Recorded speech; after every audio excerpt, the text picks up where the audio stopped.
always wanted to be at Comic-Con in Hall H as Spider-Man with all of you guys. It's always been a dream of mine. All right. So thanks for having me.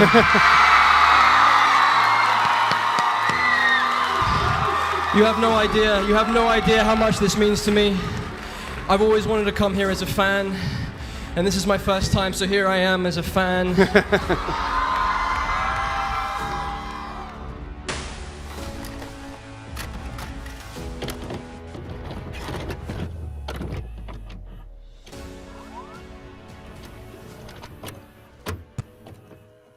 Have you ever watched a movie that you end up liking more than most people, but you tell yourself that you shouldn't like it nearly as much as you do? No? Only me? Okay, well, for me, that movie has long been Mark Webb's 2012 release, The Amazing Spider-Man. I remember way back in 2007 when Spider-Man 3 first came out, and while I unironically loved that movie, it's no secret that it didn't exactly have the best reception with both fans and critics. Arguments like plot lines feel rushed, or they tried to stuff too many characters in this movie, or why the hell is Eric Foreman a bad guy, began to pop up, and all I'll say to that point is, history definitely does repeat itself. Anyway, poor reception aside, Spider-Man 3 ended up being the highest grossing film in Sam Raimi's trilogy, so I think we all just assumed that it would be a no-brainer for Sony to greenlight a future Spider-Man 4. And they did. It was originally planned to release in May of 2011. Clearly, though, that never happened. I think by now we all know what eventually led to Raimi stepping away and Sony deciding to reboot and reinvent the entire franchise. Mark Webb was fresh off of what I would consider his masterpiece, that is 500 Days of Summer, and Sony reached out to him to direct a big-budget superhero blockbuster. Can you imagine your first large-budget studio film being none other than Spider-Man? Just try and imagine how much pressure must come along with something like that.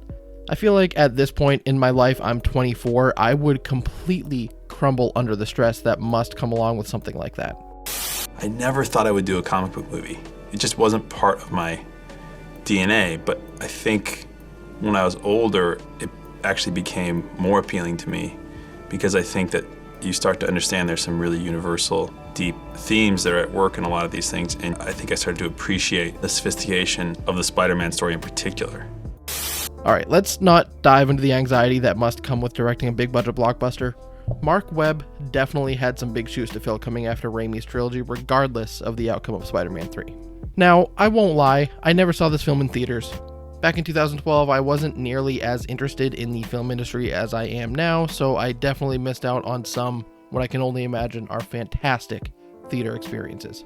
However, I do remember renting this film from a Redbox machine when it finally hit home release. I remember putting that disc into my Xbox 360 in my bedroom and sitting there on the edge of my bed, eagerly waiting to see this new film featuring my favorite superhero of all time. Only to be met with a young child playing hide and seek with his dad. Okay, interesting place to start with a Spider-Man story. Definitely not what I expected, but I'm along for the ride anyway. And don't worry, I'll come back to the parents' storyline later. Fast forward to the end credits, and my initial thoughts were something along the lines of, holy shit, this might be one of the best superhero films I have ever seen. And yes, I had seen The Dark Knight, and The Avengers, and of course Spider-Man 2 at this point, but to my dumb 14 or 15-year-old brain, I was somehow unable to look at a movie featuring Spider-Man without any bias. Of course, I have watched this film many times since my first viewing, and while I've always enjoyed it to some level, over time I've been able to look at it much more subjectively. For a while, I was probably one of those annoying Raimi shows that you probably see on film Twitter all the time, constantly, at any and every chance I got, talking about how much better Spider-Man 2 was than either of Mark Webb's films. Well, here we are now at the end of 2021, and I just watched The Amazing Spider-Man the other night, and I'm here now to tell you all why I was wrong and just exactly why this film is so misunderstood. I feel that I should start this off by talking about some of the things that to this day still don't exactly sit right with me about this film. The biggest one being just how much of an asshole Peter was when he initially got his powers. Before you say anything, I know that in the original Silver Age stories from Lee and Ditko that Peter was only looking for a way to use his powers in order to make some money, hence his sudden interest in wrestling and TV appearances, so I am aware that he wasn't always this truly selfless hero that he would eventually become, but I've always felt that Andrew's Spider-Man was initially just too much of a dickhead. My mind immediately goes to the scene of him and the car thief. While the scene is played for a bit of comedic relief after Uncle Ben's death, when you boil it down, Peter is essentially just torturing this guy. Now sure, he was trying to steal that car, so it's not like he was just some innocent guy, but when you think of the reason why Peter was doing what he was doing, it just becomes so much more f***ed up. His uncle was just murdered, and I'm sure he no doubt feels some amount of guilt, but he's also understandably angry. He is hunting down bad people, specifically with long blonde hair and a tattoo on their arm, in the hopes of finding that one man. I can completely understand that he's angry that his uncle is gone. He's clearly very emotional, and he might not be in the exact right state of mind, but nonetheless, he's still going a bit over the top with this car thief in particular. Next is just the entirety of the parents' storyline. I don't need a full-blown spy thriller story to set up why Peter is living with his aunt and uncle instead of his mom and dad. The very beginning of this film, as I said, opens with Peter as a child playing hide-and-seek with his father. We then see that his father's office appears to have been broken into and ransacked. Peter then calls for his father, and in a rush, his parents then grab him and bring him to go and stay with his Aunt May and Uncle Ben, quote, for a while. That alone wouldn't be all that bad, but it's what we would go on to see from this plotline that really starts to ruin this rebooted franchise for me. It more so comes to fruition in the sequel, but the fact that this even sets that up remotely is still a little bit of a letdown. Regardless, it just feels kind of unnecessary to show his parents at all, if you ask me. While there are probably some other things I don't really care for in this film, they're mostly very small, minute nitpicks, so I won't really get into them right now. The only other thing that really doesn't do anything for me is the suit. I've never liked the basketball textured suit that he has in this first film. The lenses on the eyes have always seemed too small, and for some reason they're yellow. I get that he took them from sunglasses, but it just looks off. But really, when it comes down to it, my biggest issue is just how much of an asshole he is at the start. When it comes to the acting performances in the film, these are some of my absolute favorites from these actors. Andrew Garfield really does embody a nerdy outcast as Peter Parker, all while having that required confidence to be behind the mask of Spider-Man. What's your name? Peter. Parker. Peter Parker. Okay, good. The shoes that had to be filled were enormous. And we knew, and this is what I think is so special about Spider-Man, it is all about this boy, this boy man.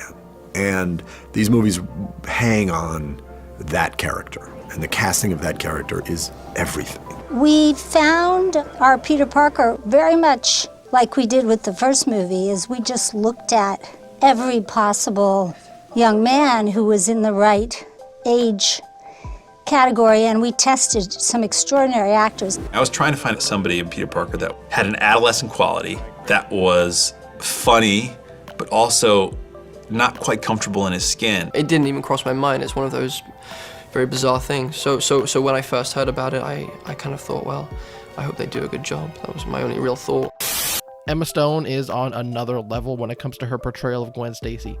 She is far and away one of my all-time favorite actors, and I absolutely would say that this is one of, if not the best performance of her career so far. And I will die on that hill. The chemistry between these two on screen is unlike anything we've seen in any of the previous Spider-Man films. Now, yes, Andrew and Emma were a couple at the time, so I'm sure that helped with their on-screen romance. They're both perfectly awkward enough around each other at the beginning, and as we see their relationship grow throughout the course of the film, we see them naturally become more and more comfortable. I'm sure a lot of that can also be due to the fantastic writing and the direction from Mark Webb. Like I said, 500 Days of Summer is one of my favorite films of all time, and that is a romantic comedy.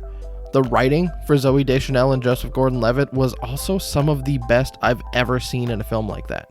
Hell, it was some of my favorite writing in any film ever.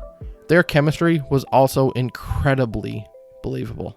I'm more than willing to bet that Webb's experience directing that film heavily contributed to his ability to bring out one of the best on-screen relationships I've seen, not only in a cape flick, but really it's one of the best from any film, period. Now, as far as some of the other characters, I may lose some of you with what I have to say here. Sally Field as Aunt May, while not my favorite version of the character, that would of course go to Rosemary Harris. she still comes across as a kind, loving, and selfless person who only wants the best for her nephew. Martin Sheen is honestly kind of forgettable as Uncle Ben. That's not to say this performance is bad or anything, but he just really didn't have nearly the same impact on me as Cliff Robertson did in the Raimi trilogy.